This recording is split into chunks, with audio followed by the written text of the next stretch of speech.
Hey y'all, happy Monday. Well, welcome back. So today we are going to chat about container gardens in extreme heat. I've got some tips for you on some things that you can do to protect your container garden, no matter what kind of container garden you've got. And we're also going to talk about collecting seeds. And we're also going to have a tour. So let's go check out the tour. Remember my balcony garden? Yeah, well, this is what it looks like because it spent too many days past time in the heat sitting on this pool deck. So a pool deck is not a great place for containers to be right now. This container that's right here had a real big time struggling, and it really needs to be moved. You'll see that for the most part, I've moved all my containers out here to where the bottoms of the containers are touching the ground. In the past, you know, I've used pallets to keep them off of a hot surface, but also by moving these containers out here, it gives us a place to give them a little bit of shade. Now, of all the containers that we have here, you can probably tell the obvious one that is not good, and that's this black one. I did not pick this black one out. This black one came home on a shopping trip with my husband, because black, even though we have the black fabric bags, black is obviously going to be the thing that, you know, brings a lot of heat into the root zone of your plant. So picking a container that's a lighter in color, especially like these, is going to be a real solid choice for your container picking.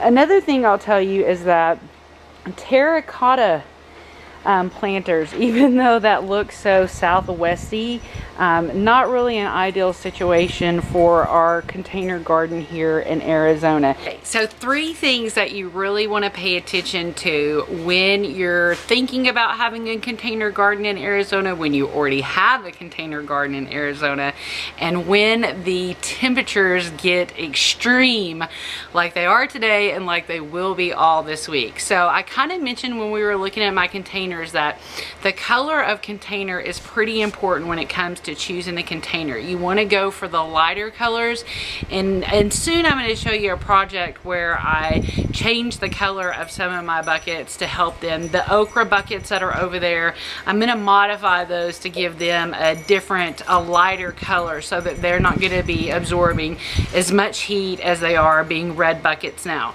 So take into consideration the color of container and the type of container that you're using. And then I highly recommend to avoid letting things just sit on your patio, sit on your pool deck, anything that's already absorbing a lot of heat.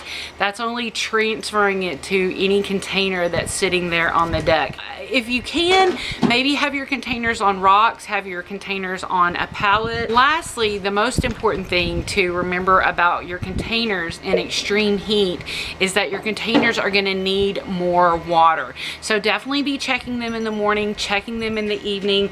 Remember, your best friend is a moisture meter, and definitely, especially in this next week, develop a new relationship with water and your containers in order to be successful. So those are 3 things to remember to help yourself have a very successful container garden. What color, what kind of container, what the container is sitting on, and making sure that you're keeping up with a regular, more intensive watering schedule, because those containers are going to be losing a lot more moisture than they did last week, last month, and, you know, definitely back in the fall and winter. So I hope this is helpful. The okra seeds are, for the most part, happy. 6 of my 8 buckets have pretty decent seedlings. These last 2 don't, but they're just going to kind of come along in the succession planting. These bags are kind of slow mowing it. There's nothing in this one. There's those. We've got a new one there. Over here we've got a couple coming in there. We've got a little overwatering going on because we're trying to get seedlings coming up. So all these seeds up here on the deck are kind of slow mowing, and the flowers are looking like that. The strawberries are just really going crazy. So now all the camarosas are starting to redden up and look amazing. So we've got this where we're covering it with a shade cloth. You want to pick one of those? Yeah, look at those camarosas. So we're gonna let them, I don't know, we'll probably pick those tomorrow and see how they taste. But the strawberry bed is doing awesome with getting covered up in these high temps during the day. A lot of the flowers are turning over, but they still look super pretty. Got lots of seeds coming in over here in this basket, in these bags. And we've moved our herb garden over here under this side because this is where they get a lot of afternoon shade, and I think they're going to be pretty happy here. We've also got I moved everything that was on the pallet over here as well, and right now this is our setup. I know before last week I had the shears up there, but I just really didn't like the way that the shears hanged. I didn't like the way that it looked, and I really like how more linear this looks. And it's really great too because now I can come underneath here and be able to work in the bale or over here in this bed, and also be able to get some reprieve from the sun while I'm working. So both of these beds look really awesome. These beans have taken off this week and they're just self-twining themselves all the way up the trellis, so we're pumped about that. And I didn't say much about the bales, but I'm just super impressed with the growth of these bales. I looked at a post that I did on Instagram 10 days ago about just a picture of the bales and what it looked like, and it was just crazy to see how much growth had taken place. And this is an awesome pumpkin that I've been working with to get worked into the trellis, so that's going pretty well. And there's lots of new growth in the bale too from all the seeds that the girls and I planted last week. So I'll kind of show you those.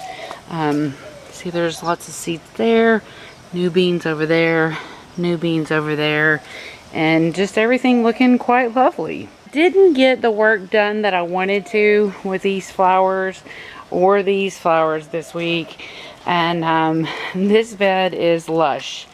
It's just looks beautiful. It's doing really well in this spot. If you look over here, this is awesome. We've already got the sweet potatoes starting to vine out that side, so that's just wonderful. And I need to come out here and really focus on getting some salads in this week. And so I think these lettuces are going to do phenomenal in this bed, and I'm excited to see what these compost tomatoes are about, because I've decided that these aren't from my bed. These have got to be from the compost that I got from the Arizona worm farm. So this is going to be super interesting to watch this all come to fruition. I moved this pepper plant over, and you can see that it's just covered in flowers and super happy, along with the kale that's coming in on the sides. And I am just thrilled to say that all of my tomatoes have just had such a crazy, awesome, amazing turnaround since I used Tony Sarah's fertilizer. Like, most of these were yellowing, they were unhappy. This was the one that was the most unhappy, and I cut off all the fruit. This is an old leaf, this is an old leaf, but look at all this amazing new growth that came in after I used Tony's magic fertilizer. So I'm thrilled. All my peppers are looking happy. I got this one staked up today, and that one in a cage. So it's looking like my tomatoes might really have a little comeback. This has turned out to be a wonderful spot. Now I might still have to address some shading over here, but right now, by 2 o'clock, the shade is over this first row of bags, and by 3 o'clock these bags are starting to get covered. So it's seeming like it's good without any shade cloth, but if necessary I'll definitely go in and bridge some shade cloth between the fence and the trellis. Down here in this bed, my beans were lacking. I'm getting some water this week in the higher temps, and I'm gonna plant some more stuff in here. I'm still letting the cilantro go because there's still lots of babies in there. We had a bunch of trimming obviously over here, and it still kind of looks crazy, but there's also a lot of really pretty things going on.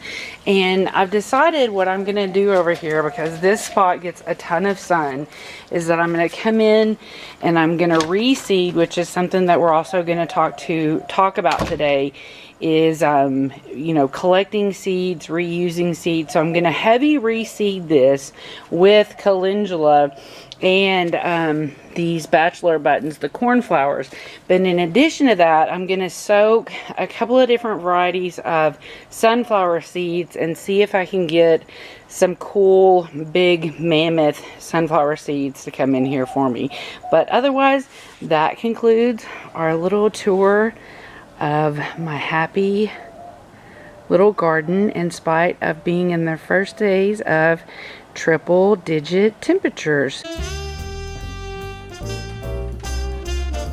Today I want to chat with you about the thing that's most cool about growing your own food, besides growing your own food, and that's growing your own seeds. So these are seeds from a cilantro plant, and they're not ready yet. Right now these are still green, and we want them to be completely brown on the plant to be coriander seeds, or the seeds that you could collect to replant cilantro. They're also the seeds that blow all over my yard, and that's why I have cilantro everywhere. Best case scenario, when you're collecting seeds, you actually want to try your best to let that seed, which was a flower, so let the flower go to seed, and let that seed and that flower and that plant die completely exactly where it's at.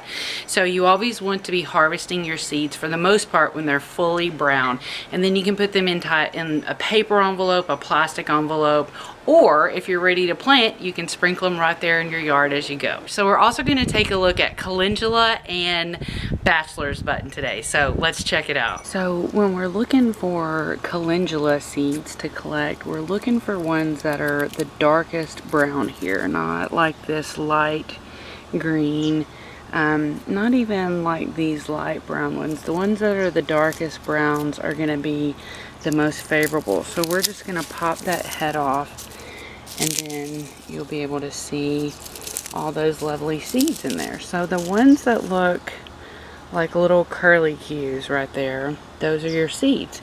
So now we can collect these in a bag, or you can go along and just sprinkle them right into your flower bed. So this is the bachelor button when it's all happy, and this is the bachelor button when it's faded to its seed state.